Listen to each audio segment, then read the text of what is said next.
Educating, informing, serving. Fact TV, keeping government honest.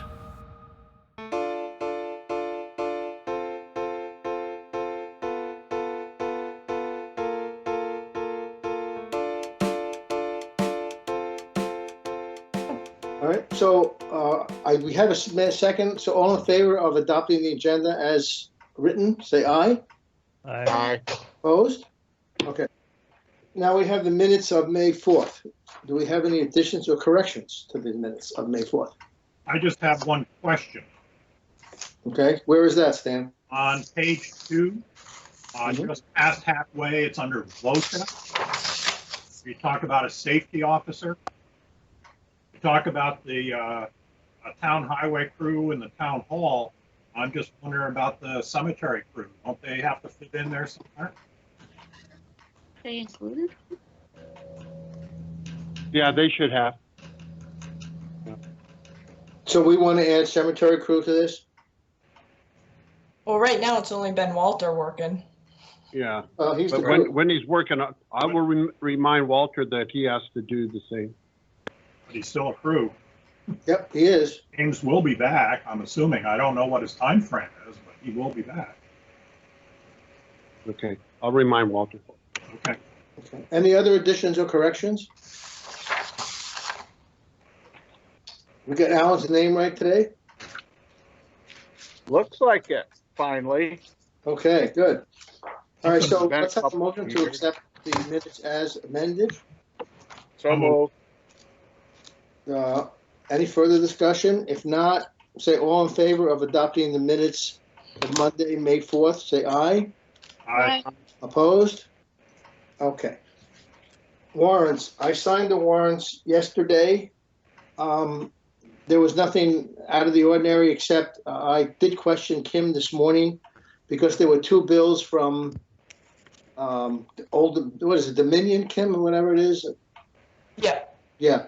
And my question to Kim was, we pay $300 or $200 some odd dollars every month. Why are we getting an additional bill? Isn't that included in our service charge? And Kim indicated that they had to do some, you can explain it anyway, Kim, they had to do some modification to the Merrill's computer or something. Right. We had to install Splash Top, which is a remote in for the listers to be able to remote in and work from home. So that was an additional service along with the program itself for the year. And then when I was going through I came across a bill and I gulped and I looked at it 3 times, $6,000 plus for tires. So we did pay it. Anyway, they were fine. Highway report? Question. Go ahead. Is that, that expense for the listers, is that a reimbursable expense under the Corona thing? I guess it can Well, be, what- but we have to have a certain dollar amount, and I don't even think we're going to hit it. $3,300. Yeah, we're not going to hit it. All right. Well, could we just keep track of it? Like Alan is right. Maybe there'll be other ones coming in. Yeah, we've been Yeah. keeping track. So what are we up to so far? About 1,000. Yep. All right. Okay, highway report. Danny's not on, I don't think, or is he? No, he's not. Okay, They finished Record Road, and they are doing Putnam Forest. They just started Putnam Forest. This is on the hydrologically connected roads under the grants. Those both of those portions have to be done by June 30th, so that we can get paid on them. They have not yet extended that time. So they finished Record except for spreading the straw on the disturbed area, and they moved the excavator to Putnam Forest Road to work over there. If there's no questions on that, if there are, go ahead. It looks to me like we're not going to get a grant for the culvert at this time. If we do, it's going to be later. So we're going to have to use the money from the capital budget. Well, let's make sure you're clear on that. We get 110,000 we got. Right. Of the 164, 110 from VTrans. They are not granting they are withholding approval of any of our applications that were put in last year, which would include the 60,000. It'll be less than 60,000, about 40,000 for the Hinckley culvert for that other portion of it, and our request for hydrologically connected roads, which is another 20,000. So there's two grants that are not there, but we have, in addition to the 20,000 that we're doing on Putnam and Record, we have another 20,000 on the grants and aid grant that will be used by the highway this year. I'm just referring to the one that picks up the balance of the culvert. Yeah, we're not. That one is on hold. We still might get it. Better road, yeah, but I don't think you're going to get it for quite a while if you do. So that you should be aware that you're going to have to take it out of the capital budget. Yeah. Well, I mean, that was never if I remember correctly, that was never a given, was it?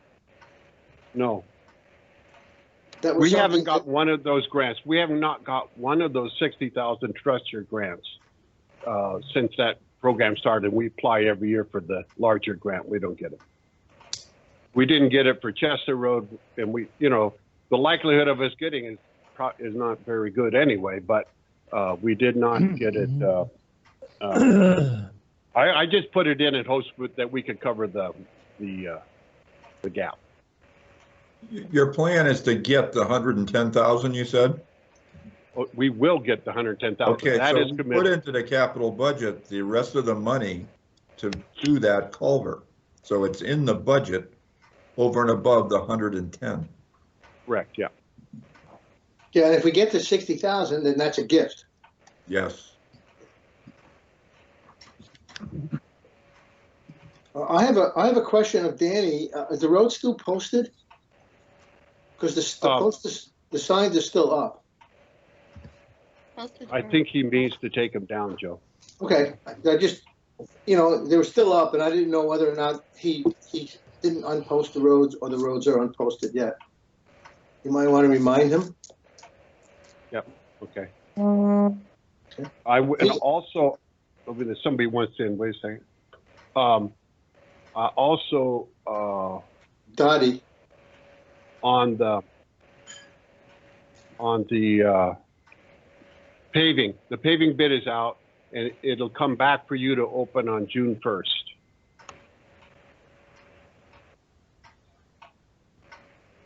Do we have anything on the highways? If not, town clerk, the clerk and treasurer's report. Kim, are you ready for that? Yes. Several things. I gave you what the legislature passed on Friday about giving the ability to the select board to waive any interest or penalties on our tax or move tax payments if need be. I think we're doing pretty good financially.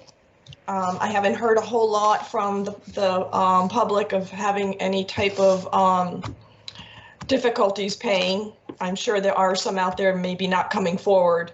But talking about the 8%, and we're going to have to move on in the next day or two and actually apply that. And I kind of wanted the board's feeling. I wanted to make sure you knew that you had the ability. Now we don't have to go through the Board of Abatement. Talking with Michelle, and she can chime in since she is our delinquent tax collector on the 8%. We do have probably $69,000 that's still outstanding. I do anticipate some more payments coming in.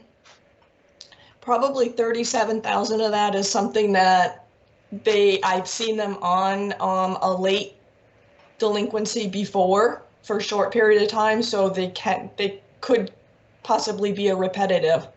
So I don't anticipate getting 37,000 from these people in the next day or two anyways. So taking into consideration all of that, I think Michelle and I talked about it, and we should still stick to our 8%. I have not heard anybody from the public come forward that they're having any type of difficulties yet. Everybody else paid on time. we're looking at probably the total penalty that if we were to waive it would be forfeiting about $6,500 that goes to our delinquent tax collector. As of right now, our delinquent tax collector is my assistant, who typically is in my office twice a week at least. Now she's down to like 3 hours a week on a Sunday. So it would be taken away from her, which that is part of her income now. Total interest, if you were to waive the interest again, you're probably looking at $700 worth of 1% interest. I didn't calculate the 1.5% interest that we would also forfeit as a town if you were to waive the interest. We did waive for February, we did waive for March. We wait for March and April, so we're due for May and then the penalty. I don't know what the board's feeling is on this, but I'm ready to move forward and just go ahead and apply the 1 and the 1.5 and the 8%. How far back does that 69,000 go, Kim, as far as a date? This is this year. That's just this year. Yes. That's just this year, this tax year, and I didn't break it down as to how many of those actually are due for all 4 quarters. That's another. I haven't really had time. I'm only one person here lately, but some of those there's 18 that I've seen before on our delinquencies, and of those 18, there is a handful that have been delinquent for all 4 quarters. There are some that are just this last quarter. So yeah, that 69 takes in people that have all 4 quarters. Some of them have just 1 quarter, which is this last one. I did not break that down. So Did you tell me this morning that that the majority of the delinquents are the same ones that are delinquent every year? I come up with probably 30 payments that are unusual. Okay, so I have not seen a payment yet, but I anticipated it any time. I have 18 that I have seen in the past on the delinquency list. They may be on it for a couple of months, they may be on it for half the year, but they have been on a delinquency in the past. So we've got probably 48 payments, and 18 of them have been repetitive as in the past. Probably would be again anyways. Then you've got the 30 that are ones I have not usually seen, but it could be because they're late or, you know, something of the effect. So I don't know. Anybody else having an opinion? Otherwise, we can move forward, and I will apply starting tomorrow, because I'll probably give it one more day for postmarked, but I think I've gotten most of all my postmarks, because now I'm starting to get the postmark is 16th and the 18th. So Michelle, do you have anything to say? I'm gonna put her on the spot. Good. You don't want to put you on the spot, but it is yours. Any feelings out there, guys? I think that unless you have, you know, unless it's related to the virus thing that we're currently, you know, the pandemic thing, I think we got to go back to the 8% on the chronically late payment. The other thing Michelle and I did talk about, which can keep in the back of the mind and make you feel better, that if we do, when I do apply the 1 and the 1.5 and then the 8% penalty, there's always the option, and we do have to send that out to them after the 8% is applied, that they can come to the Board of Abatement and they can not grieve, but they can rely on hardship. You know, they can state their case as a hardship and then come before us at that time and tell us. And then we can deal with it that way. And that's when we can, you know, look at each situation individually if they were to come forward. So that is in the back, you know, make us feel better that, you know, you can still come forward. But for now, I think maybe we need to move forward and just get back to the norm, whatever that is. So Kim, just to be clear for me, that the 8% and also the 1%, that is based on the quarterlies or the end of the year? End of the year is the 8%. Okay. The 1% is also end of the year, but it depends on if they've paid their first, second, third, or fourth quarter. Fourth quarters are at 1%. 1, 2, and 3 quarters would be 1.5% if they have not paid, and that stays with the town. The 8% moves on to the delinquent tax collector. So if they pay their total tax at the end of the year, they're good to go. At the end of, at the end, like Yeah, it should have been Friday. Payment. If they pay everything on their fourth payment, then they're clear of any penalty. Well, they would have been. If I haven't seen it now, then they're not. Okay. Because by tomorrow, I'll then incorporate the 8% and they owe the 8 and then they owe the interest. Well, they're past the payment. They're delinquent. Yeah. Kim, are you looking for a motion or just a direction or? No, you don't need a motion. You need a motion to delay the penalty. You don't need a motion. That's the law. That's where it Right, because we had you had made the motion to delay for March and April. So that motion was made. So it ended as of April. So now we're moving forward as our regular routine. So, Okay. So all you're doing is telling us you want to move along as we originally planned, and so therefore no motions needed. Right, and I just felt as though you needed to be updated and you have the ability, it was everything, it's out there in the open, okay? Correct. I agree with what Stan's thinking is that our original intent was to show consideration for a hardship caused by the virus. People that this is their trend, that's a different situation. That they have something else they have to deal with, you know. Our intent was to make an exception because of the virus and loss of work revenue from the virus. So I think we've done that. Right, yeah, and they can come forward for an abatement. Yeah, I agree with Alan and Stan. I think we should just let it just play out as it's supposed to. Yeah, I agree with it, Joe. Good, okay. Moving on to the next, I haven't done as much research yet as I can because I haven't gotten the direction the school is going into, but I was hoping to see some of the board member on the school board meeting last Thursday.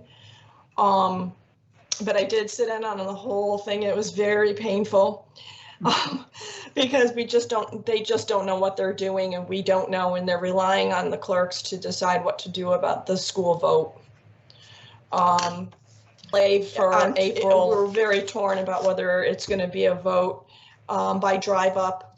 Is it going to be an in-person vote, or is it going to be totally all mail vote, mailing absentee ballot? I did question Jack and Will Sunning whether or not can we do just a complete mail-in vote and not even give the option to come in and physically vote. I mean, what are our rights? Can we do that? That being said, they've picked a date of June 25th for the vote on the budget, which I don't know if they had realized, but I brought up to their attention, okay, so June 25th is our budget. I typically set, or the board, our select board typically sets the municipal tax rate June 30th. And then I move forward and I take the education that I get June 30th, and then I print tax bills the first week to the second week of July.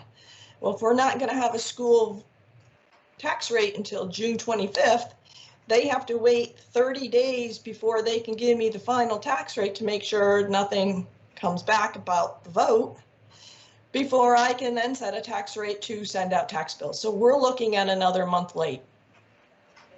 So June 25th to July 25th before I can actually move on whatever rate that the education sets, which would mean the first week of August, I would probably be able to print the tax bills.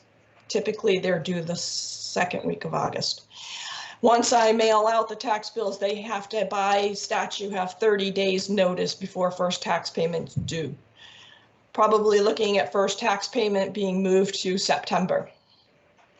Again, Joe brought up this morning, and I'd already thought about it. I have not addressed VLCT. We vote as a town at town meeting, as one of our articles for the 4 quarter payments are stated as August, November, February, May. Can we change that? I'm not The sure. answer is no. I don't know, but we don't have a choice. We could. Well, It depends if they change things in the legislation again. We don't know. I gotta research further. And if that's the case, I'm looking at August for the municipal and then doing a supplement bill again this year, possibly. Or if I can have the ability, I would like to do a tax bill in September, then the next one would be in November and we'd be back on track. So I'm hoping that they do give us some sort of leeway. In September, I can move our tax billing there.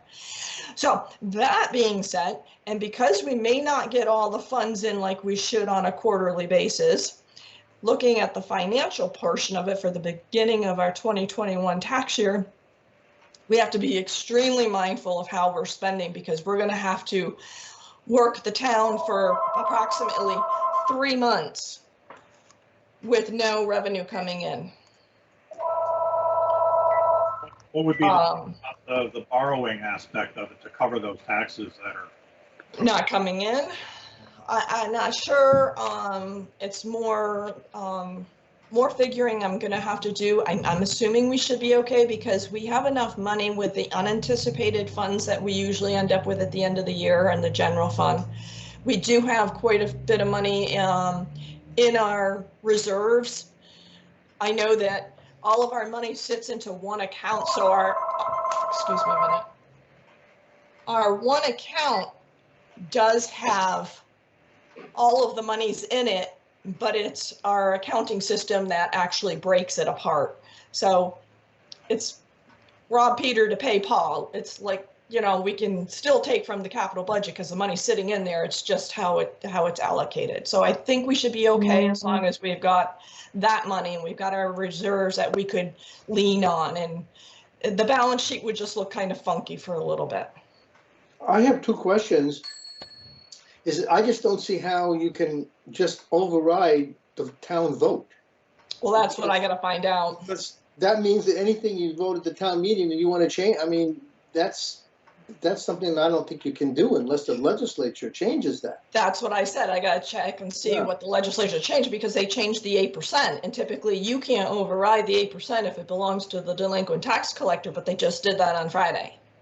Right. The other thing is, if we had to go out and borrow money because we were short during this 3-month period, is that money then reimbursable under this virus thing? I doubt it. No, because this happens to be school related. This isn't the virus related. Yeah, that's right. This is all school tax rate. So then would the school then reimburse us? It's coming out of the same pocket on the wrong, but no, we didn't get reimbursed last time for our supplement bills that we had to pay for. I certainly wouldn't change the dates. I would keep the dates just as they are and then work it in the best that you can, even if you had to, I hate to, think about it, send out it like you did last time, a supplementary tax bill, but I think that, at least in my mind, and I have really no idea what I'm talking about, but I would think that is the way to do it. Can I chime in for a minute? Sure. Yeah. Okay, I'm reading something that has been published by PBR.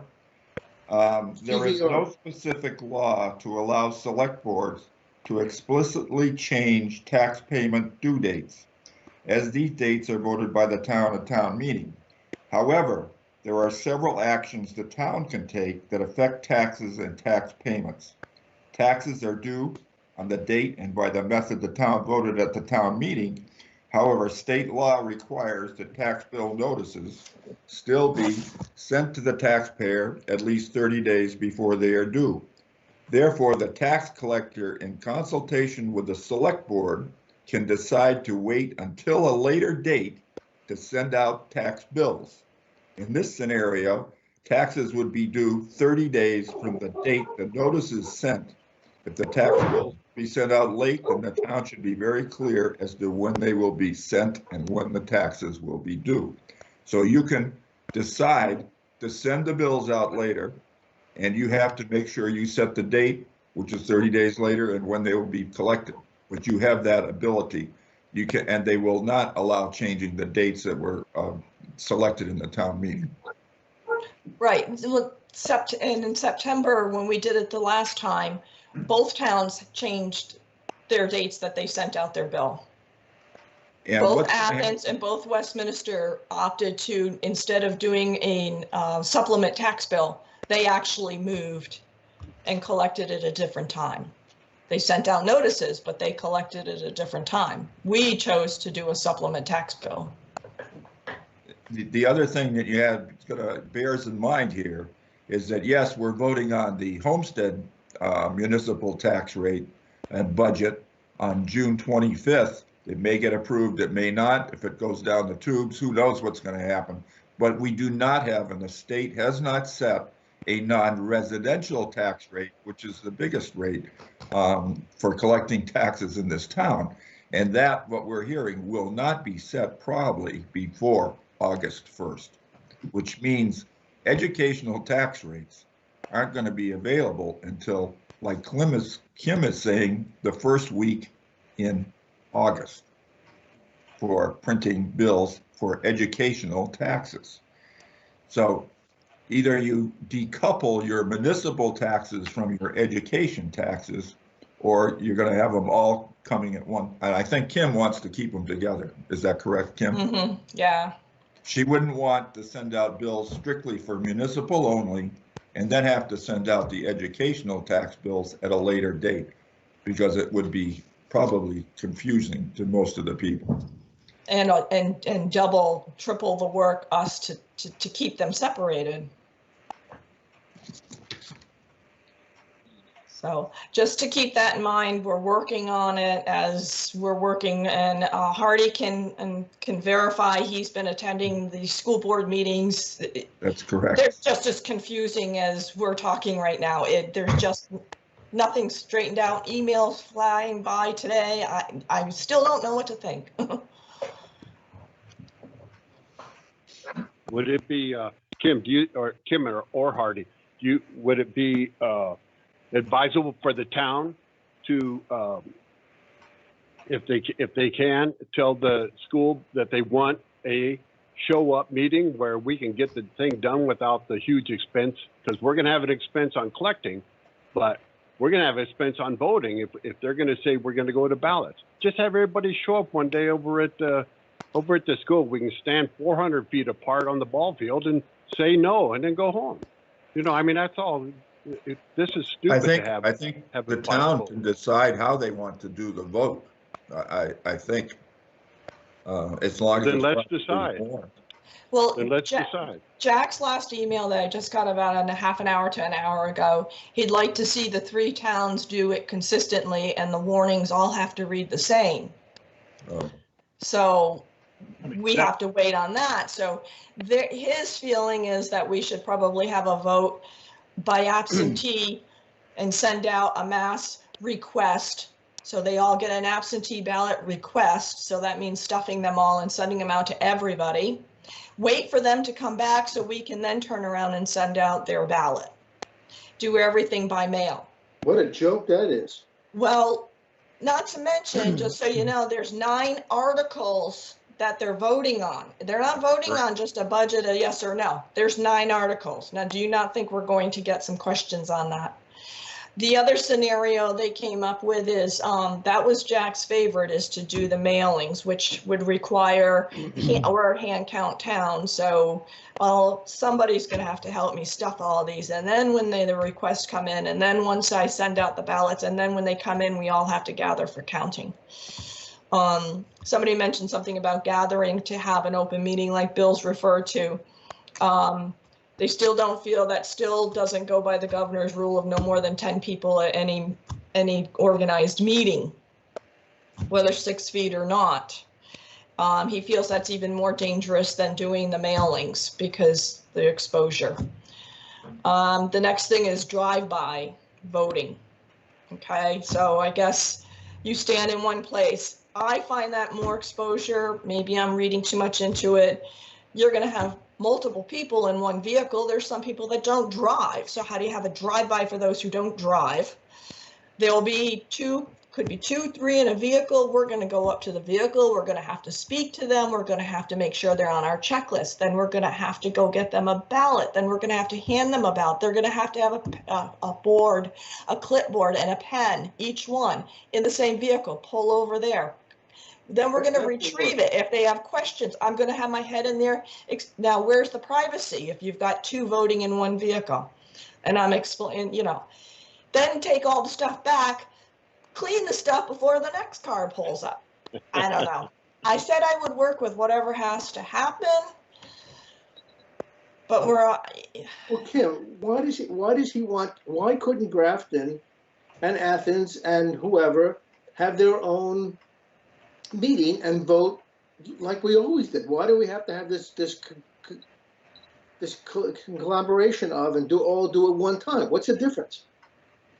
well, it's not all at one time. It's all the same way we do our voting. I asked Artie, are you lost in all of how they want to do this? Yeah, I don't think they know how they really want to do it, but I would agree that you probably could go to VLCT and see if we couldn't just have a vote outside on the ball field. I don't see why you couldn't do that. I couldn't see. If I could Why not? It's just like you vote I in the think it'd town be a hall lot. on March, on town meeting day. I mean, think it'd be a there's lot less there's a risk lot- to do that than to handle the ballots 3 times or go to the car and do all that. I think being out on the field and then and besides that, it gives them a chance to take 10 or 15 minutes to explain the 8 things that are on the ballot, like Kim says, or a half hour. Because otherwise, no one's ever going to know. Some people will never know what the heck the ballot's about anyway. And we're Well, just yeah. going to be standing there explaining. The other thing is, I've been listening to the meetings, but I have not yet seen what we're voting on for a budget. There's no Exactly. detail, I haven't seen any detail. I don't know what the implications are to the town as taxpayers. I don't know whether anybody else has. Have you seen anything, Kim? Recently? They have not recently, but way in the beginning, they sent out those reports that are sitting in my lobby, but they've changed the budget since then. So I don't know how they would even imply because the budget's gone down, which is a concern because the vote's gone down, but who knows the vote's gone down unless you've attended the meeting. I mean, the Yes. budget's gone down. Unless you've attended any of these meetings, you don't know that budget's dropped. And they are going to pick up the cost, so there wouldn't be any cost associated to it, just the safety and the time. I have a basic question, and I think it's directed to you, Kim. Normally at town meeting, you run the voting. Yep. Elected official. But this is a school vote, but it is setting town taxes. Who runs this vote? Is that still you're the one that runs that? Yeah, because I'm an election official. Correct. So if you run it, do you decide in this case? Is it your decision or Jack's decision how the voting should be done? And it seems like Jack has his idea how he would like to see it done, and then maybe there's reality or what you're comfortable with for health reasons and efficiency way. It seems to me like this is your decision. We can stand behind you or support what you want, but it seems like it's really your decision to make. Am I wrong or right? Well, no, it's true, but it's really hard because he's trying to take in consideration what each one of us clerks want of the 3 towns. So he's falling on us, asking us our opinion. All of us have different opinions, and for all good reasons. Everybody's got a different reason for something different, and I think some of the scenarios are great, but then there's fault in other parts of it. So we just can't seem to all come together. And I think they want it to be consistent. Why? Well, he Isn't shouldn't ask you for your opinion unless he really wants to hear it. And if you have different opinions in different ways that you would like to see it done in different towns, he should accept that. Yeah, but Well, Tim, see, but in the warning, Joe, if you read the beginning of our warnings, it tells you when the polls are open and when they're closed. And if we don't have an opening and closing of the pollings, then that makes it difficult, because we have to have the same wording on all of our warnings. yeah, but let me ask you a question. Isn't the ultimate goal is to get a vote? What is the difference if one town votes in a ball field, or another town votes from the mail, or another town votes some other way? The answer is the vote. Yeah, I don't know. This is one of the things I'm being told through the meetings and all, and maybe I need to clarify it with Will. And If I were in your case, Ken, I don't think Alan's absolutely right. You are the elected, whatever you are for the election, the ballot clerk, whatever. You should do what you're comfortable doing. Yeah, I agree with that. Say, okay, this is basically what the town of Grafton, or you've decided as the individual in charge, and said this is the way we're going to move forward, and let's see how everybody else wants to do it. And I think Joe's right too. Is if just because 200 people or 100 people want to stand out in the ball field, or other people want to drive by, that's their deal. As long as by a certain date the vote is taken, what's the difference how it happens? Yeah, vote to vote. I know that one of my scenario was, to me, I think I could handle it better if we were to have an in and an out and let in only 1 to 2 voters at a time in a very large area.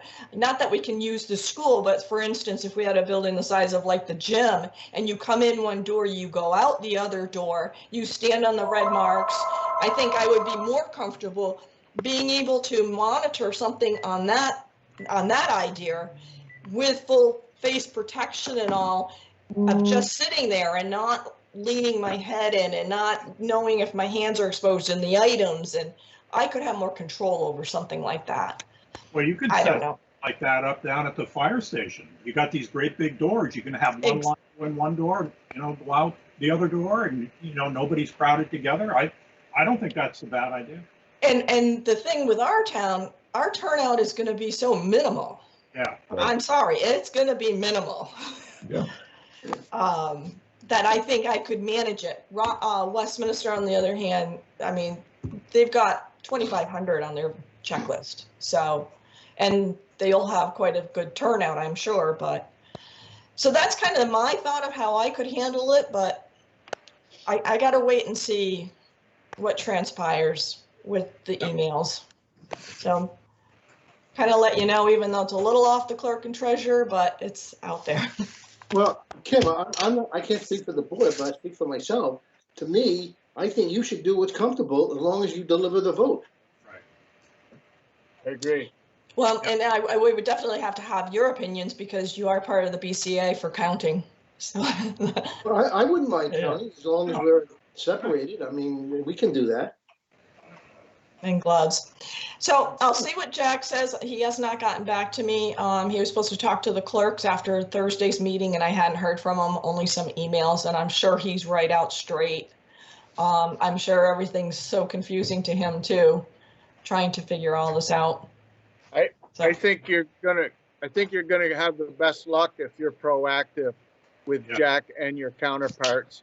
You send something to him and say, I understand you'd like to have it all the same, but these are my concerns, and this is my suggested solution or the method that we will use in Grafton. I would hope you would respect my concerns and we can move forward. I think you kind of lead them where you want to go. I know, but I'm not so much that type of person. I'm like, okay, I'll make whatever works work. No. But I'll try. I'll work with Well, him a little bit more. If you want to make it work, you're going to get whatever Westminster wants and not what you're necessarily what you're comfortable with. I think you got to take a stand on this one. Okay. I agree with Alan. Yep, I do too. All right, I will follow up with him. And I will follow up with, If you need, what Hardy had to say about our quarterly payments and what to do with that. So, but I wanted the board to be aware of, the beginning of next year, next budget and our Good. spending. I wonder if we should, if you and Bill should write some kind of a little explanation as best as you can, a summary of what you told us for the Grafton News. But we need to get more voters to follow what's going on and understand what's going on. Perhaps enough people get upset. You know, the legislative representatives will hear about it. I agree. I think Michelle wants to say something. She's been waving her hand. Michelle? There's a school board meeting on Thursday night. Feel free to join. Yeah, it would you really should. You really find should. it interesting. Is that Um, a Zoom meeting? It is a Zoom meeting. Yeah, Nobody, on. nobody notified me of a meeting last Thursday. You go on the WNESU website and come down to the middle of WNESU. It says upcoming agendas and meetings. You click on that site and then it gives you the dates of the meetings and you click on that to join the meeting. So there's actually like 2 screens to go into and then they'll let you in and it appears just like this. Something. So when you're talking about a vote of a school budget that's not even presented or approved, you have to have a certain percentage of our voters. Is that correct? Well, Of those voting. Yes. Yeah, the school board already voted for a budget. They've set the budget already. Jack, last Thursday, they set the budget. And Jack actually will join in the next select board meeting, not this one. It was too soon from Thursday's meeting. So I was kind of hoping he'd be able to join in today just to update us. And I did ask if when he joins next select board meeting, if he would join several of them. I talked to Jessa and I want to talk to Jack about at least just piping in and cluing us all in as to what the budget's all about. You know, explain it, because I don't know how they're going to handle an informational meeting to get the word out. So I did ask them, so they're working on something of that sort too. Yeah, they had talked about doing a Zoom meeting like town hall style so people could ask questions. But you can see what the attendance tends to be like when you have any of these Zoom meetings. It's usually those who are participating and that's about it. I don't foresee that getting out there too far, but. I also wondered if that's why he wants to do the voting with a ballot versus in a field, because isn't this one of those votes where we have to be added with Athens and Westminster? Yeah. So maybe they're thinking that if we mail them, that we'll get a better response than if we meet. I don't know. That's kind of the feeling I got. I think if you vote the way Kim wants to do it, I think you'll get a much better response than on the mail, personally. Yeah, I see a big expense and a waste, but I don't know. I haven't experienced it ever. I don't know if anybody has, so. But stay tuned, because this could be our primary and our general, so we might get used to this. Okay, one other thing, off to a more clerk than a treasurer, Green Up Day. I do have Green Up bags here. I've spoken to Don Dougal this morning. I've gotten an email already. Then I got a Facebook chat. People are already wanting to start to green up when there isn't an official green up day yet. So the problem is I don't want to hand out the green up bags for people to fill them and then leave them on the side of the road or bring them to Jamie's garage when there's no dumpster scheduled. I don't think Jamie would like that. So Don's holding, GIA has a meeting Wednesday outside. Yes. With physical distancing, not social distancing.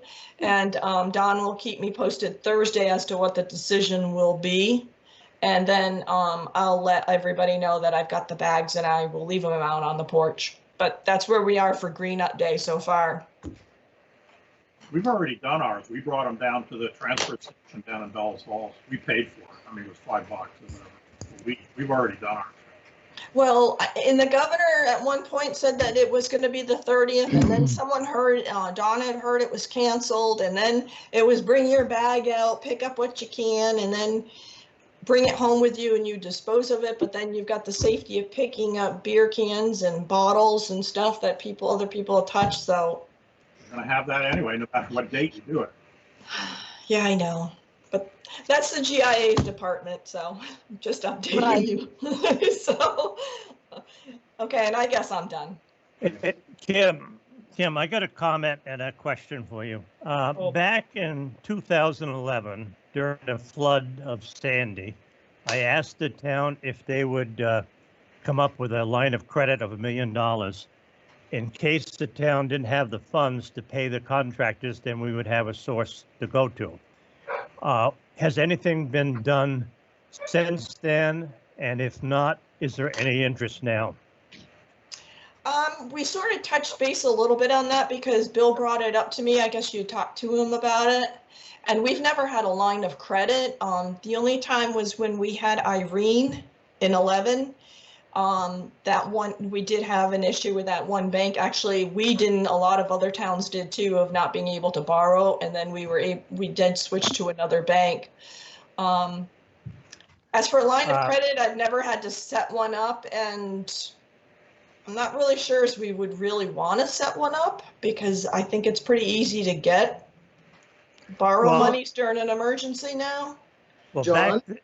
back then, what we used for a line of credit was the Wyndham Foundation paying their taxes early, the fire department having an excess of funds, and we had some ourselves. If they were not there, we would not have been able to pay the contractors. And if you don't pay them, you're not going to have anybody working.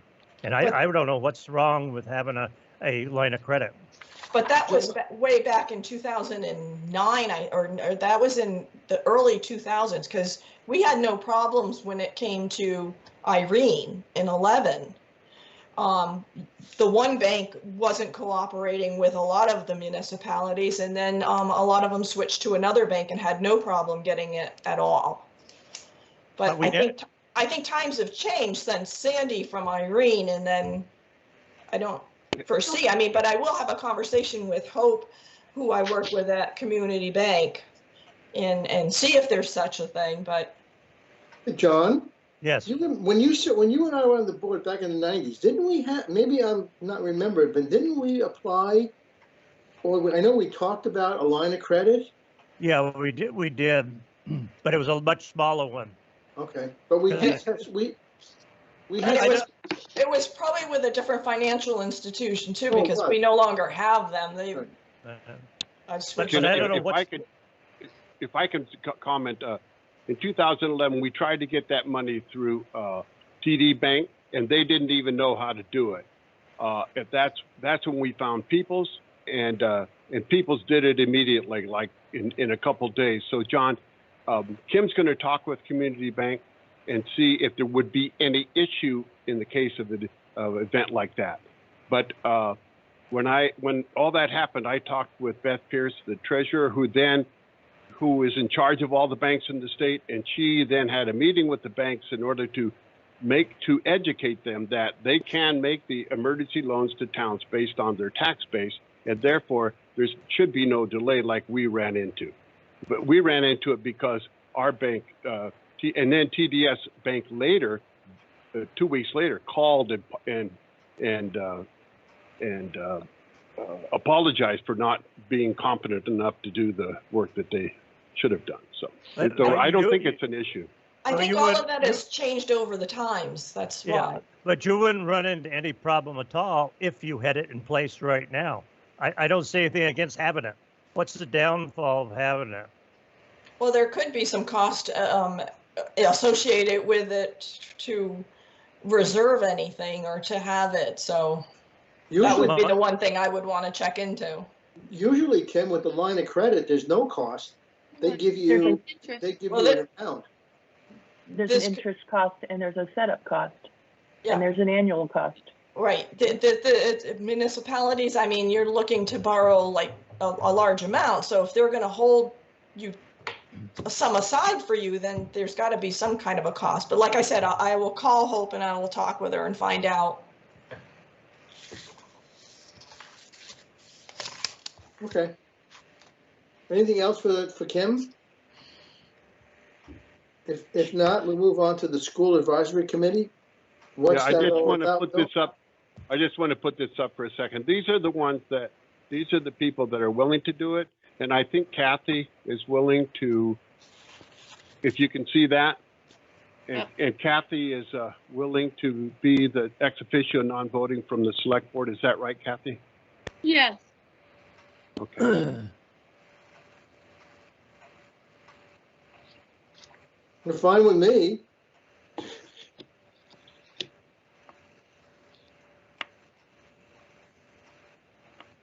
I just want to make sure that I'm given notice as to when the meetings are. Okay. Do we need a motion for this? For this, Yes, please. not necessary.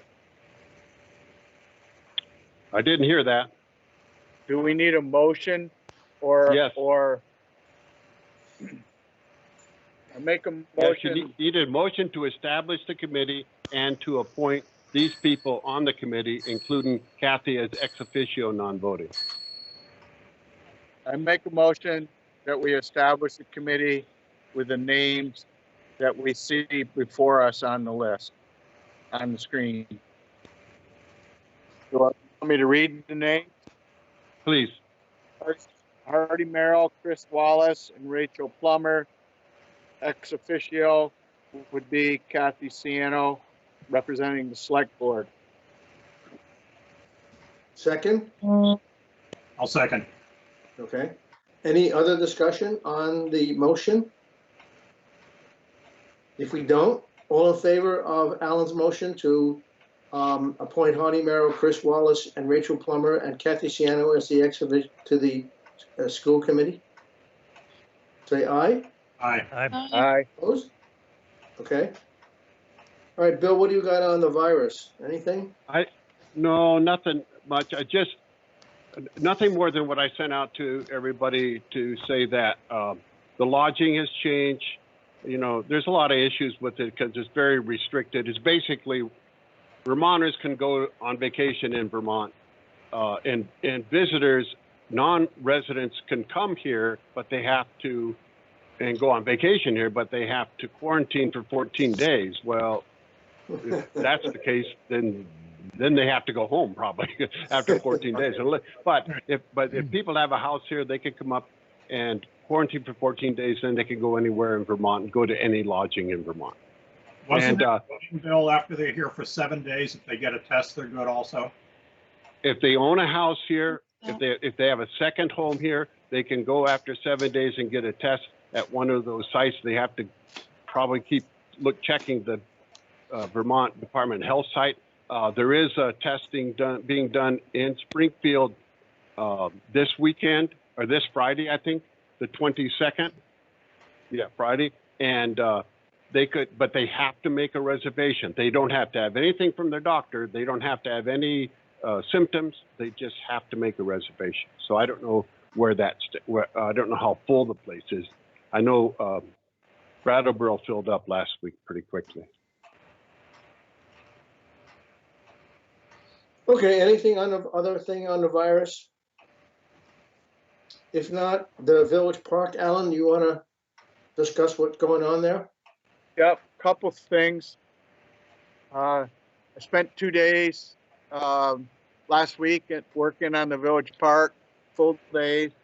1 day marking timber with Tim Morton and laying out the proposed site for the parking areas slash log landing.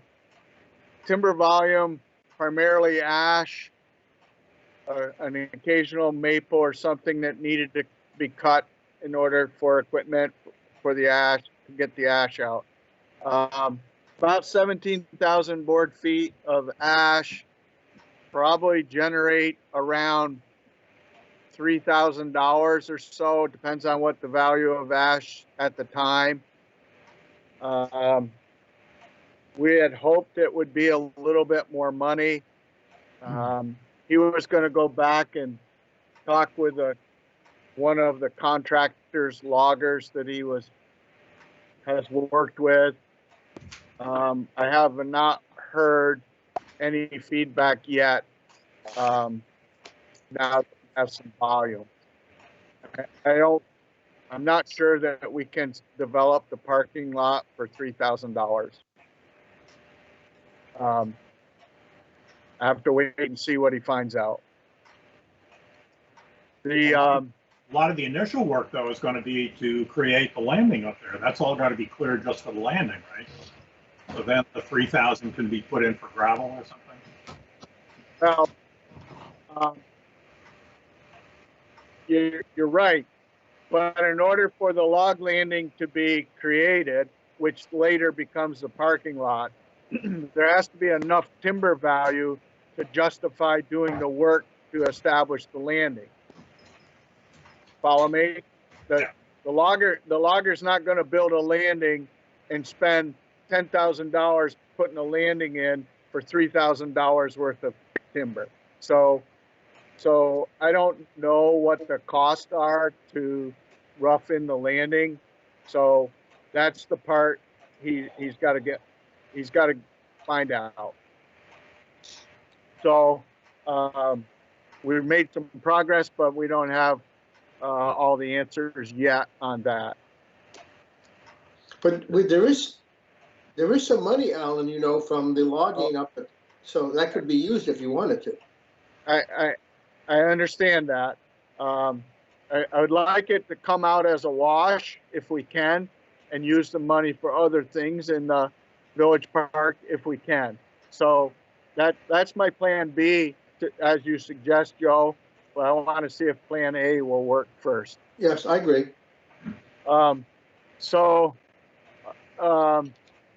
Then I spent a full day with a retired forester friend of mine who was a recreational forester. We cleared all the trails that several years worth of blowdown, accumulation. We cleared all that. We brushed it. We cut a bunch of hazard trees along. We got a little bit left to do from down around the picnic area where the lean-to might be built, and then down. There's one little trail that goes down along the stone wall to the Nature Museum. So we have about a day's worth of work left, and Rick said he'd give me another day's worth of work. So we should finish that the next day that we work there. So that's good news. The bad news is between doing the chainsaw work and trail work and marking the timber, it's a bit disturbing to find out how much Japanese barberry is in there. It's an invasive plant, and it will respond to either the timber cutting, or if we do not do the ash timber cutting, when the ash trees die and then open up the forest floor to more sunlight, whether you do it by cutting or whether they die, you're going to get a response from that Japanese barberry. And it's going to be more than there already is there. Japanese barberry, along with being an invasive, is also an excellent habitat for ticks. That's why those articles got sent to you. I don't know how many of you read those articles, but I really think we need to do something with that barberry. and it would be nice to do it before, if we do a timber cutting, or before the ash dies on its own. We're inviting people to use the park. We shouldn't be inviting them to an area with a high tick population because of the barberry. I checked with Hayden Lake to see if he would be willing to herbicide it like he did buckthorn. He's getting away from herbiciding. He's not interested. There's another forestry group, Longview Forestry in Westminster, that I have not checked with them, but I know they do that kind of work as well. Obviously, there'll be some expense for that. It can be manually pulled.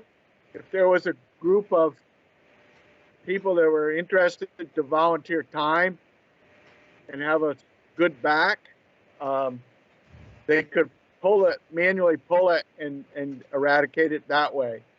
It needs to get taken care of one way or another. So I'm willing to hear ideas and offers.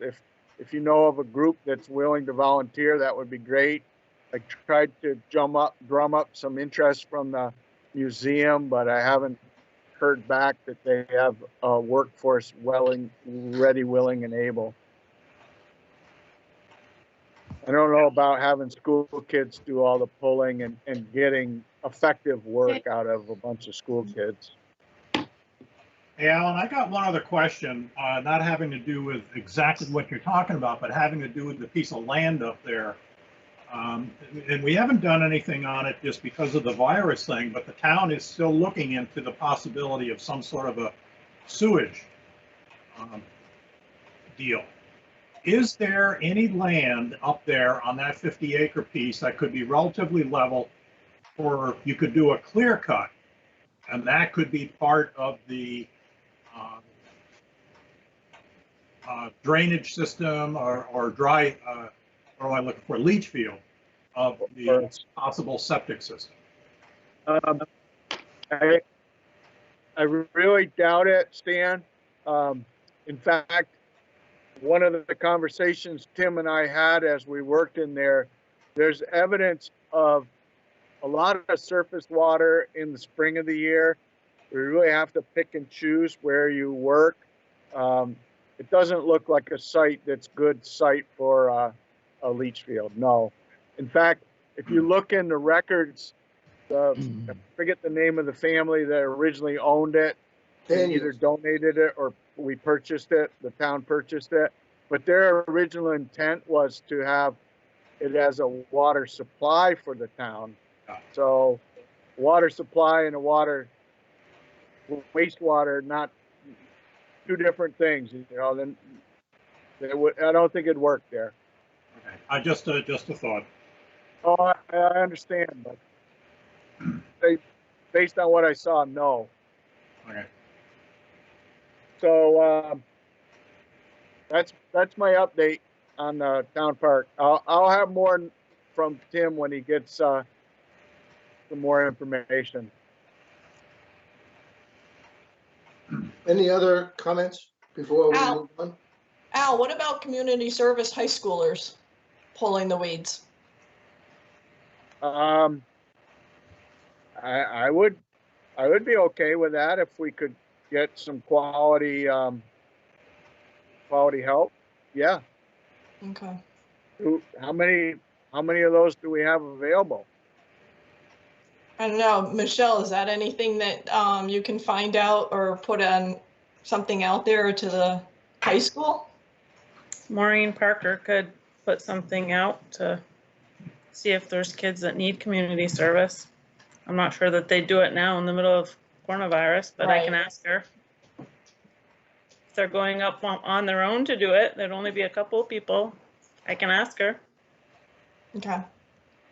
There's enough acreage they can spread out, but you would need to set up some kind of a grid system or some way of keeping track what's done and what's left to be done. You know, if you just randomly go through, you could decrease it, but you won't be effective as far as eradicating it. So that'd be something you'd have to organize then, right, Al? If Somebody anybody's would. interested, we'll give them Somebody your would, name. yeah. Some, yeah.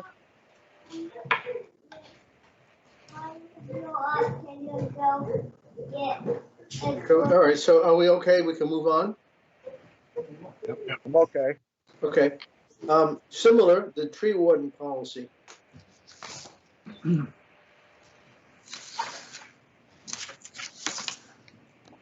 Well, I worked on it again today just to clean it up a bit. And it really isn't the tree warden policy, it's the tree policy, but I don't know. I sent it to you, and hopefully you all looked at it. If you did, then here it is up on the screen. Well,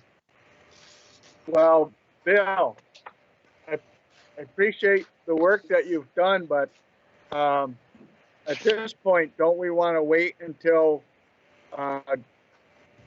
you know, Joe commented on the state was going to write up something on tree policy? I don't want to wait.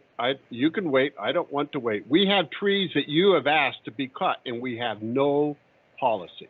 So what are you basing your desire to have them cut other than the state law? You have nothing. You got Al, nothing. I talked to Bill at lunchtime because they brought the article in, and that was my comment, is that the state is going to write a tree policy that they want to use as a guide, and they're going to mandate that each town have a tree warden. And the indication I got from the article was that they were going to let people who do not live in town serve as a tree warden. So I thought that maybe we should just wait and see, rather than trying to develop something.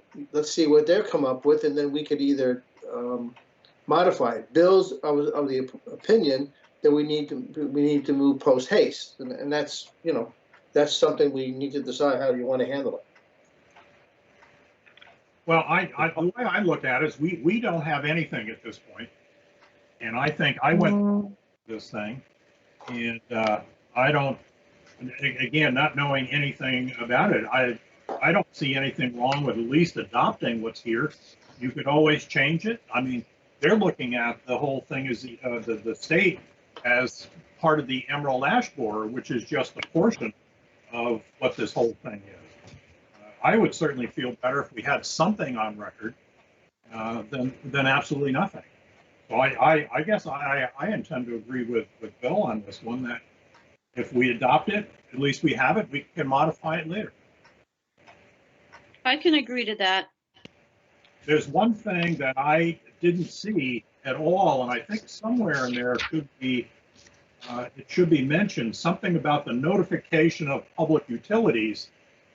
Who would do that if a tree has to be cut? You know, power, VTEL, things like that. Who would do that notification to them? You know, who and when? That's really the only comment that I had on the it.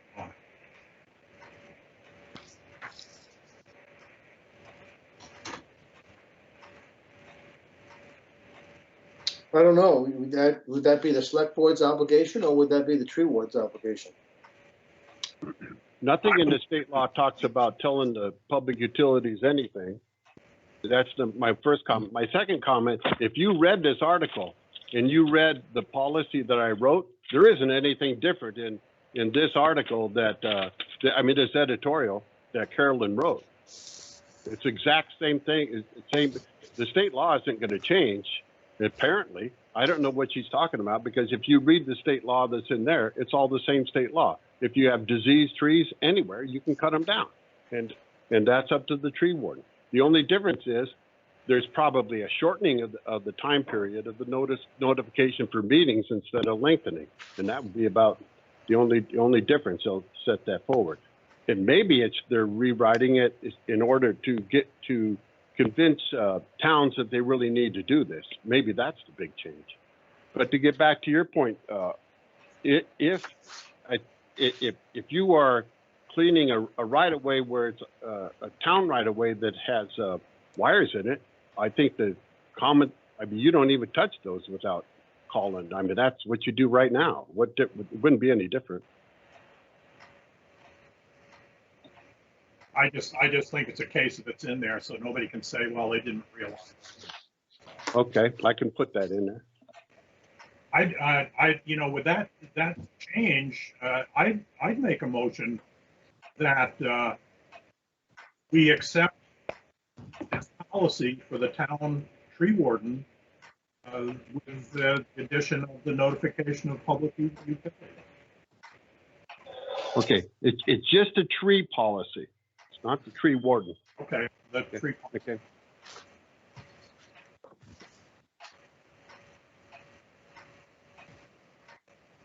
Do we have a second? I'll second it.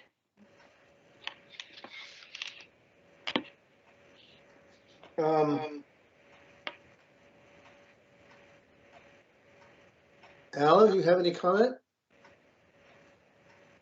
I'm okay with this policy. But like Bill says, this is a tree policy. It's not your job description for your tree warden. Right. No. That's correct. Right. So if everybody is kind of agreement to take this first step, and we have no other discussion, so why don't we take a vote on the motion as made by Stan and seconded by Kathy to adopt the tree policy for the village town of Grafton. Is that okay? Yeah. All right, so all in favor of adopting this tree policy, say aye. Aye. Opposed? Okay. That's done. Okay. Okay. Oh, the listers is next. Are you okay with that, Bill? That's great. Yep, I got it. Okay. The listers now. Yes. Artie, go ahead. Okay, what you have in front of you is a piece of paper that you can sign, which will allow us to extend the abstract grand list publishing from June 4th, which is the law currently. Because everything is going to be pushed out about a month, as Kim alluded to a little while ago regarding tax rates, it makes sense to allow us at least to push out the grand list filing for about a month, which will incorporate a lot of homestead changes. People don't have to make their homestead changes till July 15th now. That has an impact on our grand list. So it's a technical thing which will allow us to better prepare for the tax rates, which will be developed hopefully by August, as Kim has indicated. Any other questions? We would expect that we would be at the latest publishing our grand list by July 9th under the current scenario instead of June 4th, which is about a month. So what you're asking, Hardy, is a motion to accept this. Yeah, all you have to do is, if you're in agreement, is sign this letter, and we have to send it into the property valuation review at the state. Right, but we need a motion to adopt the letter and sign it. I think you should make a motion to adopt the letter, and then you have to sign it, and you leave it with Kim, and we get a copy here and we send it in. Somebody wanna make a hard. motion? Okay.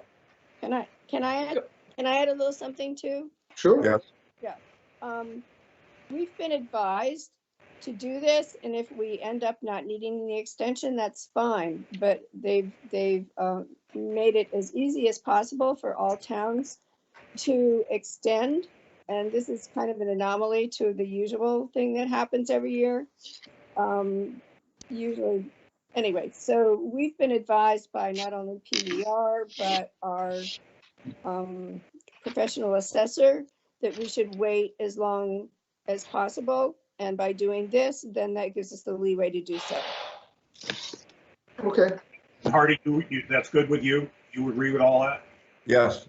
Okay. I'll make that motion. Okay, Second. second. Alan seconds. Alan, you seconded? I did. Okay. All right, so if we have no other discussion, all Yeah. in favor? I have a question. Hold on, I have a question. Okay, Yep. Marty, how does that play into then, so that means we don't get to set our tax rate until after July the 5th, which then means our first quarter tax, we wouldn't even be able to send out our tax bills with the municipal lacking the education. So we're just wiping out.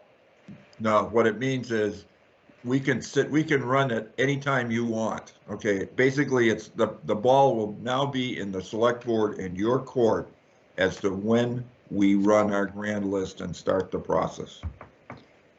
All this does is it lets it go beyond June 4th. We will be ready June 4th if that's what you want.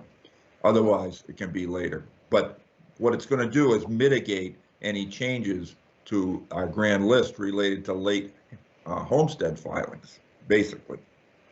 So theoretically, June 29th, you could set the grand list and then the board can set the rate if they Yeah. want, if you guys were prepared. And we'd still be on target for our You can do municipal. whatever you want. We're far enough Okay. along where we can do just about anything that you people want. Because I was thinking if you did go to July, that would just mesh everything together into the school and we're late on one and we're great. Yeah. Okay. But if you wanted to do the municipal separate from the education, we would probably run our grand list about normal, which is like early June, to be ready to set that municipal tax rate by the date that you desire, which is usually July. And Okay. early June is the abstract, and then, of course, then the months later would be the final. Okay. Yeah.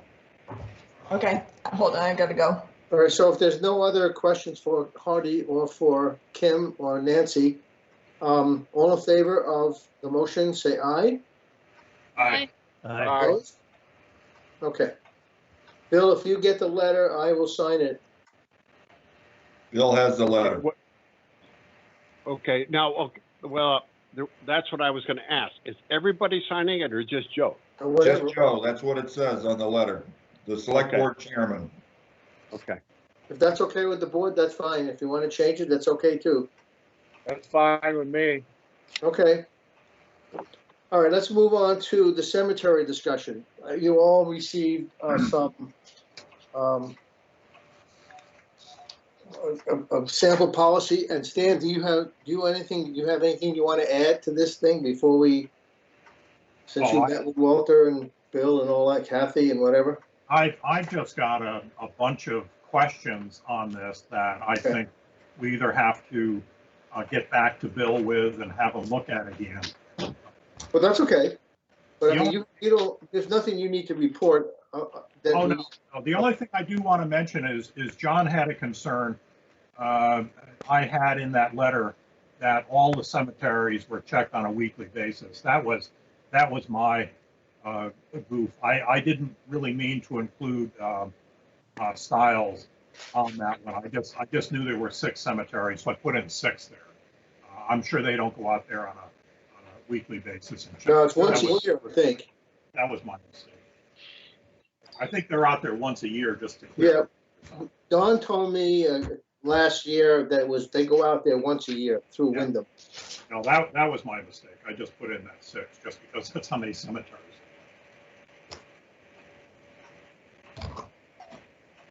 But I do think there's some things on this list that we really should go through and at some point. Well, you want to start on it now, or how do you want to handle this? I think probably what we ought to do is maybe, Joe, you and I ought to sit down. I mean, some of these points are good, and the ones that really need to be discussed after that, then we can bring them up. It's okay with me, Stan. Anytime from Wednesday on, I'm available. Did you get my list, I don't know Stan? what you're talking about. So are you talking about your list, Stan, or are you talking about what I drew up as the cemetery policy? My initial discussion was based on the list that I put together and John questioned about Stiles Cemetery being checked on a weekly basis. I Okay, didn't so- need to include that there. That was point number 8 on that list. Okay, you're talking really two different things. I'm One talking is, two different the things. one is how you're going to handle burials in the cemetery. The other is how you're going to handle the crew working on the cemetery. That's a completely different, separate topic. The policy has to do with cemeteries and the lots and who can be buried where and how you run them. That is a completely separate thing. Yes, understood. I was just trying to, John had a question on that original list that I Okay, sent what- out. And What's I was- on the agenda today is the cemetery policy. Okay, never mind. I didn't get that list. All right, so Stan, why don't you and I set a time this week to go over your list, and which really doesn't have much to do with the policy, No, it and doesn't. then we can put that on the next agenda. Okay. But the question now is, are there any comments about the cemetery policy? Oh, they go on and on. I talked to Kim this morning about it, and my question is that there's some references here about Middletown, and Joe has 4 lots, and he bought them as a full burial. I don't know how many other people have bought these lots back when I bought mine, who were told that they had full burial, and now there isn't, or there might not be, and I don't know how you handle that. Well, I looked at that, and that decision was made at a select board meeting on February 9th, 2004. And I think that, in my opinion, the best way to handle that is that all that becomes effective after that date. After that decision was made on February 2004 is when that takes effect. Well, that's how it should be. Was made. That's how it should be, because you can't tell somebody who bought a lot back in 1999 or 1970, whatever, that all of a sudden they can't have full burial when they bought it with that stipulation. But what if you can't physically have a full burial? I don't know how you. I mean, the only other thing I thought about is going over the maps, Right. looking who bought what in that cemetery, and give them the option, letting them know if I can't imagine there's that many, and giving them the option to turn in their lot for another location. Yes. But if you physically can't full body bury somebody because the climate has changed, or the land, or the landscaping's changed, I mean, what are you going to do? Well, I think that's the thing. I think that's when the family hopefully gets happen and make that determination. But I think Joe's right, and I agree 100% that if somebody bought their lot before that date, without any restrictions, I think the effect has to be after that date. But what if you can't do it though? Even if you bought something prior to the effective of that date? Yeah, I agree with that. That's what we have to look at when we do the math. Right. Well, if you can't do it, physically can't do it, then there has to be some remedy for the individual who purchased it with the full intent.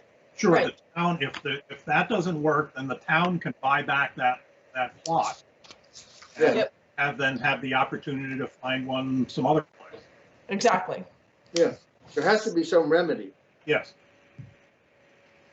We don't know how many are in that same boat. No, I have no idea. Question, Stan? Sure.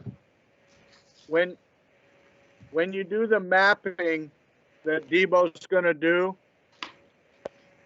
that mapping is gonna be the perimeter. Yes. Is he also under contract to do the actual grid or lay the lots out in the cemetery?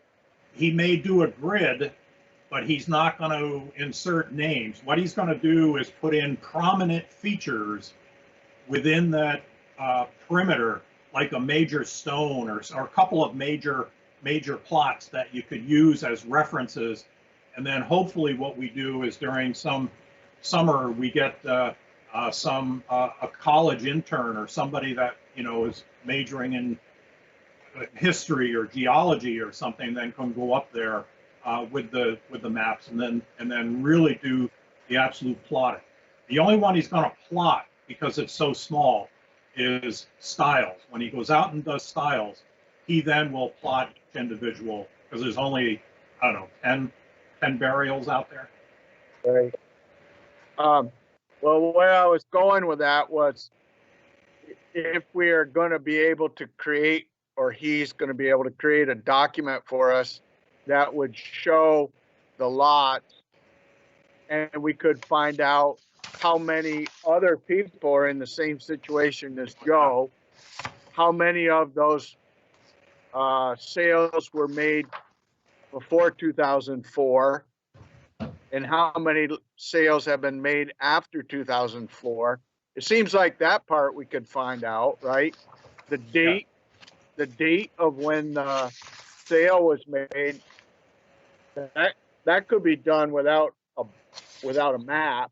Yeah. You just look at the ledger of when they were done. And that would be something I would hope that Kim would have, right? That you have that paperwork, Kim? Yeah. Okay. And Don still has more paperwork to turn in. I guess he wants to talk to you about it. Yeah. Okay. So Kim, what you're saying is that you could go back to the record and see that Jacqueline Smith bought a lot in whatever cemetery back in 1981, and now it's you can't have a full burial. We could then contact that individual. Is that correct? Yeah, we could do that. We have copies of every deed. I mean, Right. yeah, we could go one by one through it, or just look at the maps and go by the maps too. But yeah, we could do it that way. I mean, some of these lots that were purchased might never ever be used either. Exactly. Right, and that was another discussion we had. If somebody has a 4-place plot, let's say, for instance, and none of the family is going to be buried there, whoever is the heir to this, it's not going to be used, they could potentially turn that back to the town for the price that they paid for it. And then it can be used by somebody else after they purchase it. Right.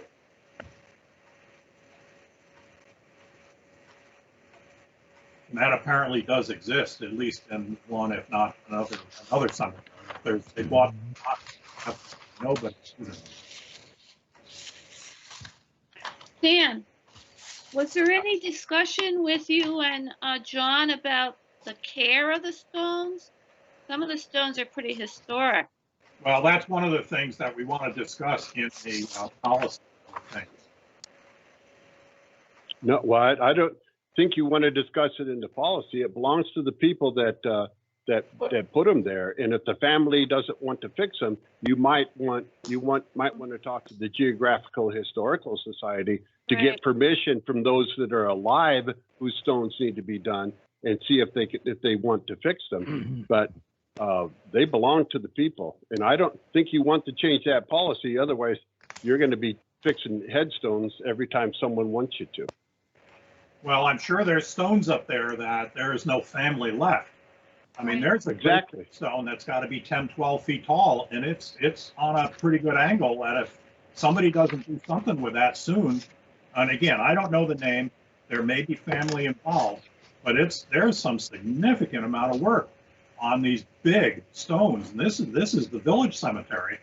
That if there's a stone that's got to be 10, 12 feet tall, it's like a spire. You can see where it shifted on his base to one side being crooked by 2 inches. It's about ready to go. And if that goes, it's going to take out 3 or 4, 5 more stones with it. There's a lot of work to be done on these. I don't know what's been done in the past. Well, I guess we have to have the policy of what do you do if the individual who has a stone that is in jeopardy, and that individual family doesn't really give a damn about it. What do we do?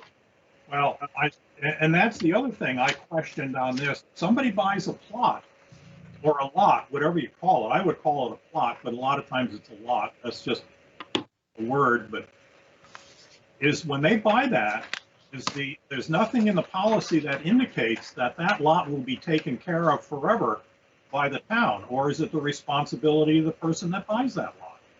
It says in there, the cemetery will be kept in good repair. Yeah, The very By the last town. item, by the Yeah. town. so does that include, By the town. Specific. It has to be. No, it does not include the stones. where does it say that? At the very end. Very end. All cemeteries are accessed by foot. Cemetery grounds will be maintained to the best possible. Issued by the caretaker. Where does it say not including the stone? It doesn't say that. It doesn't say that it does include the stone. The stones belong to the people. They don't belong to the cemetery. Well, I think, That's why they purchased their own. but if Yeah. you look back, haven't you got some bills from some masons that have done some work on the stones up there? Oh, yeah.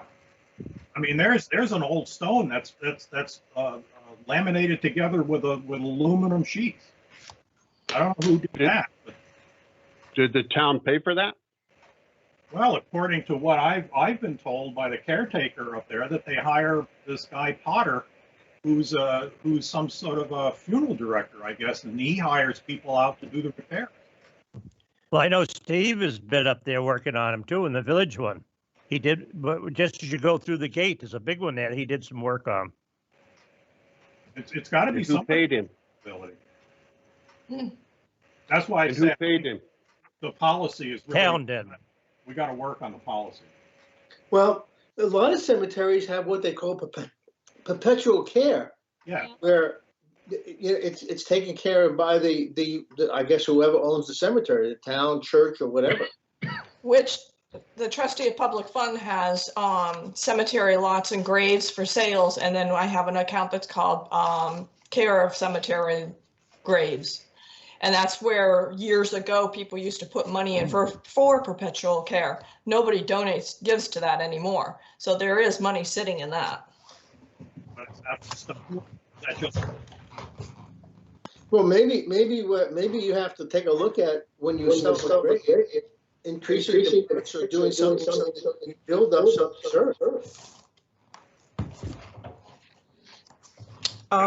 Maybe if you want to build it into the policy for they're required to put in for perpetual care. I mean, that's another option. You have to charge for it. Right, that's what I'm saying. Of the purchase of the plot. But I think you have to be realistic, and I'll just take my case for the moment. So, okay, so I go buy my stone, and I don't have any more relatives. My kids, nobody really gives a damn about it. And 100 years later, the stone isn't, what are you going to do? Someone's got to fix it, right? No, you can just, it'll go away. No. Oh, I'm serious. I mean, you can't rely on that the family is gonna want to take care of this thing forever and ever and ever. Maybe there's no family left. Who knows? So right now in the cemetery maintenance fund, which was created way back when for perpetual care, there's 15,000 in there, almost 16,000. But that's not going to last long when you start fixing stones and using this account. No. Maybe it is something to think about, put perpetual care part of the sale, or some of the sale of that can be divided and put into perpetual care. Yeah. So of the 300 in the sale or the 150, take half and I can put it into the maintenance and one of it into the sales of lots and graves, which has money in it. I'm not sure exactly what way to go, but I certainly think something like that has got to happen if we're going to try to maintain these cemeteries as they should be. I mean, you can state it in the policy that half of your purchase price is going towards perpetual care.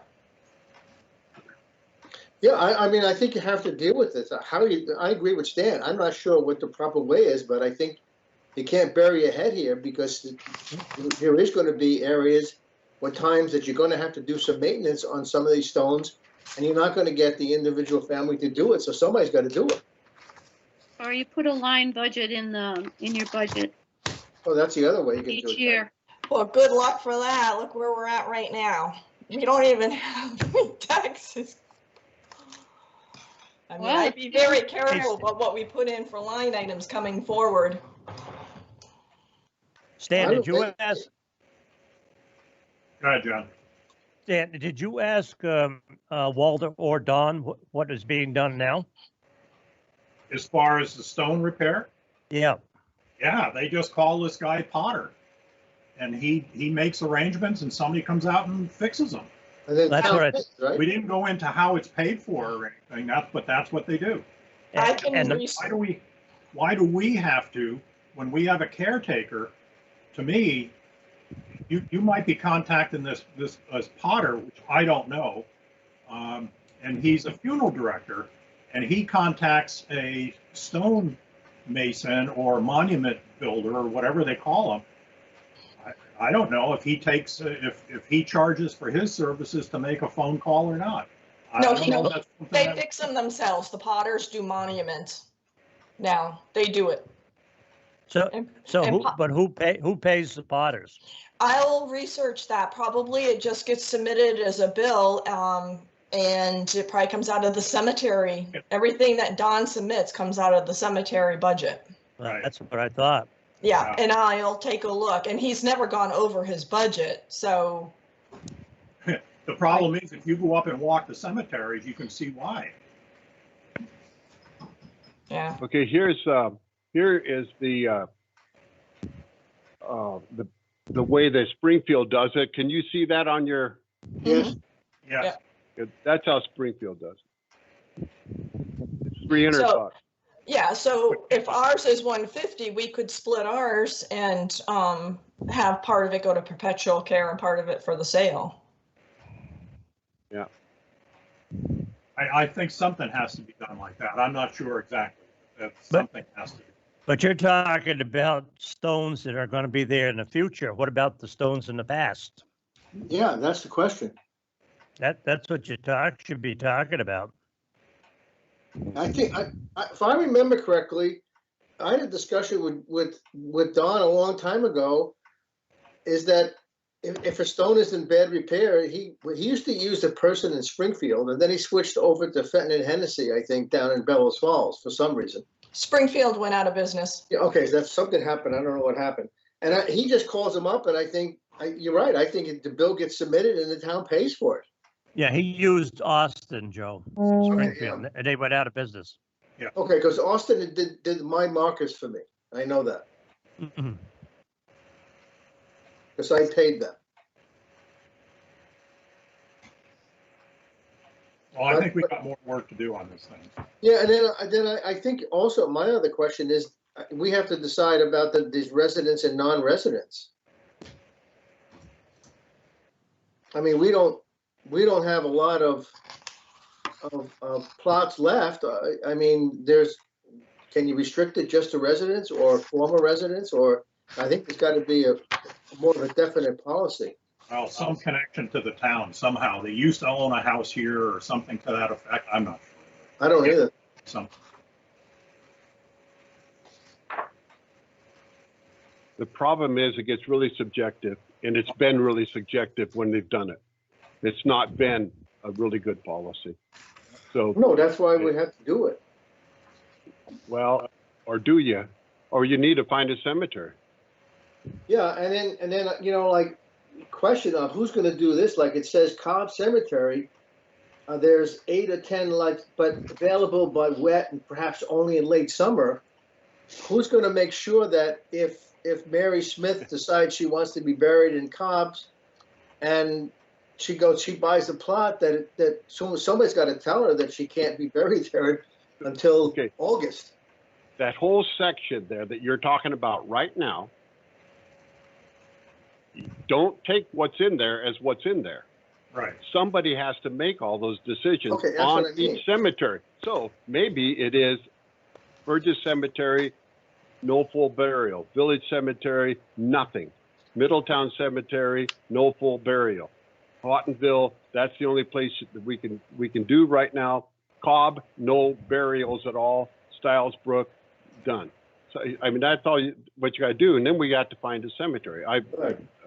I've been asking people for property, and I'm still chasing it down. I haven't got anybody that would say anything to us. But Did you ever get an answer from Mola?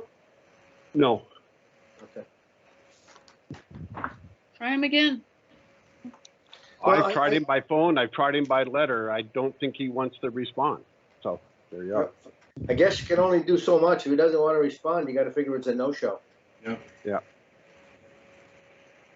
Well, I think whatever we were going to do with this, I think that we just have to continue with it for future discussion.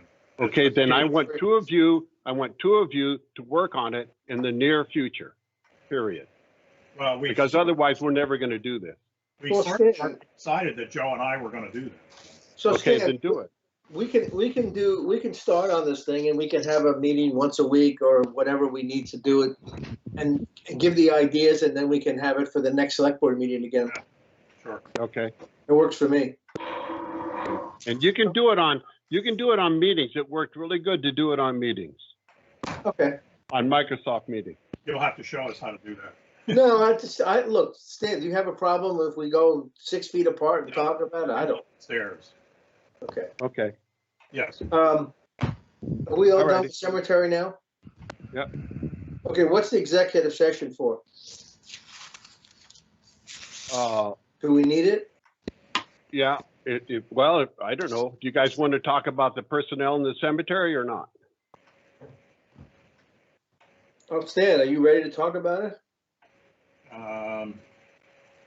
We can talk about it. I'm not sure what we're going to do about it. Stan, do you have the questions that I sent you? Yes. Well, I don't have, the only comment that I had was what I was told I was out of order with, was your comment about styles. That I didn't mean to put styles in that group. Oh. The rest of them, yeah, I agree with your comment. I just wanted to clarify your comment on styles being checked once a week. But you don't have the other comments? Yeah, about the shoes and the gas and. Yeah, right. Yes. Well, sometime that's got to be discussed. I don't know when you want to do it. That's the type of thing. It's not the first what you mentioned. That's the type of things that need to be discussed in executive session. It's the stuff that you shouldn't just talk about in the public. No, I that's what agree, needs but to be are we prepared to do it now, or do you want to do that on another time? It's up to you guys. You're going to have to make a decision sometime this summer about what you're going to do next year. Why don't we So- do some discussion today and see if we can make some progress, and we may have to revisit again at a later date, but at least get started on it. It's okay with me. Do you want to do other business before we go into executive session, if there is any? Yep. Public Yeah. comment? Yep. So do we have any other business? I have a question. Go ahead. On our agenda says number 9, tree warden policy. In our discussion, it was talked about that this is actually a tree policy. So are we going to do tree warden policy at another time? Yeah, I haven't done anything on that. I have no idea what you want, Al, and if you would help me with that, then we could do something. I have no idea.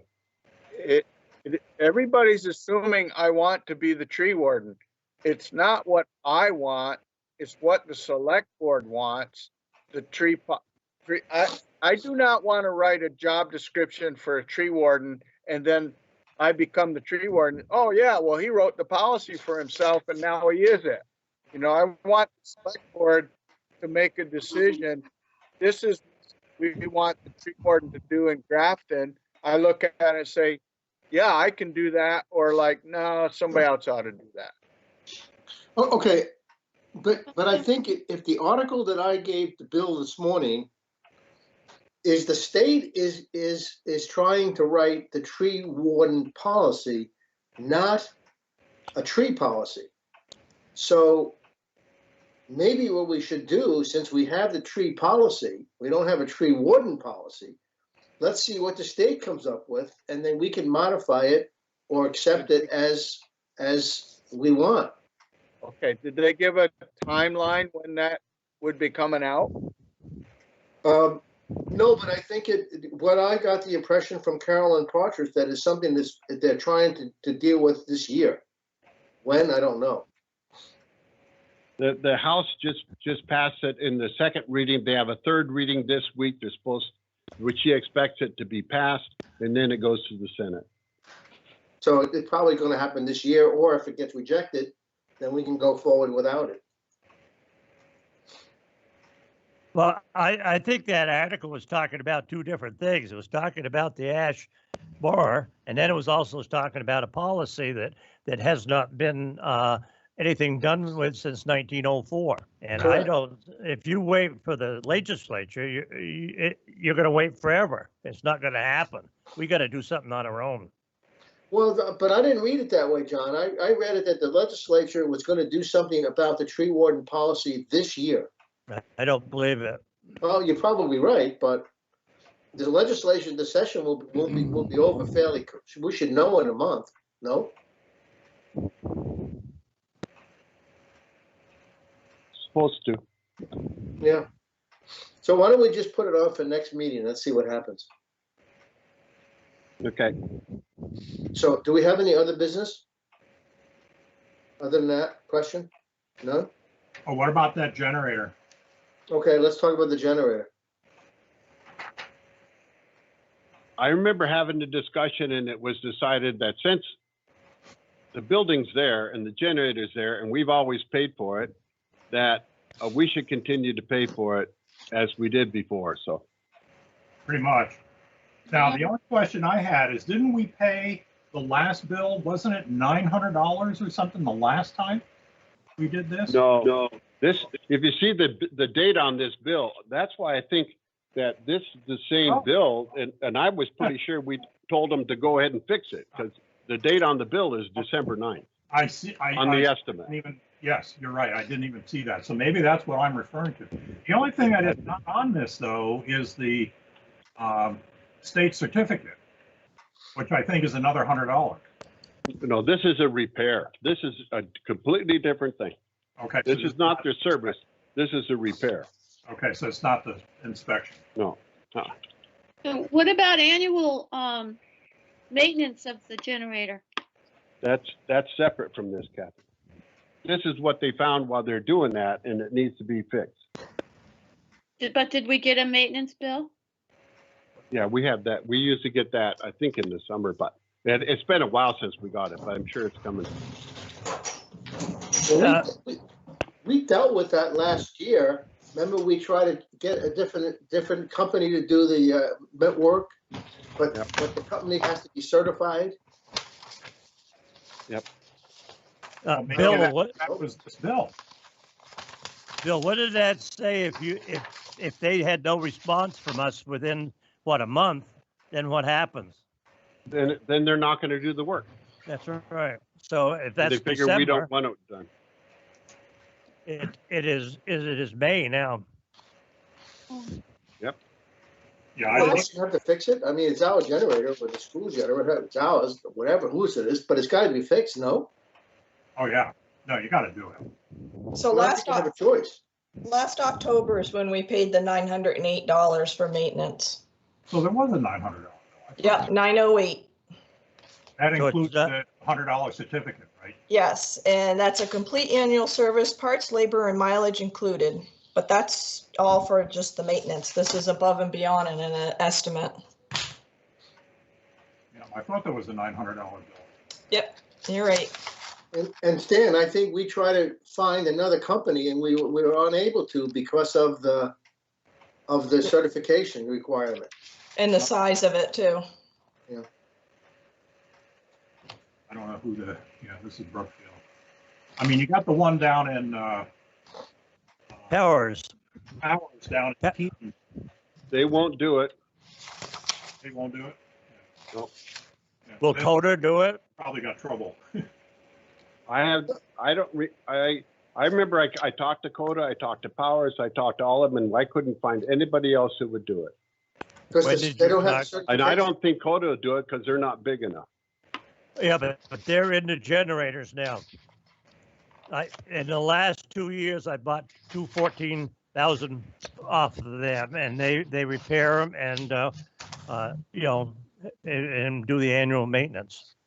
They do mine. Yeah, They do maintenance and repairs on mine. Okay, I'm not sure what size this is, but when I was talking to people, I was told by the people I was calling, the only people who can do this is Brookfield. So if that has the license and for this size of generator. I think the license is the area. I don't think it's the size. Yeah, this is a 45 kW. Well, I have a 35 and they do mine. They should do that. yeah. I would check with Coder and see if they don't. Yeah, that's worth a shot. Okay. Any other business? If not, do we have any public comment?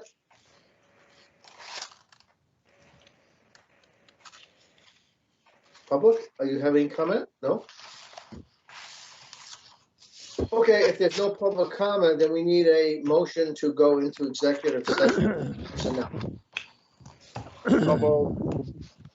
Second, okay. Any other discussion? All in favor of going into executive session, say aye. All right. aye. Aye.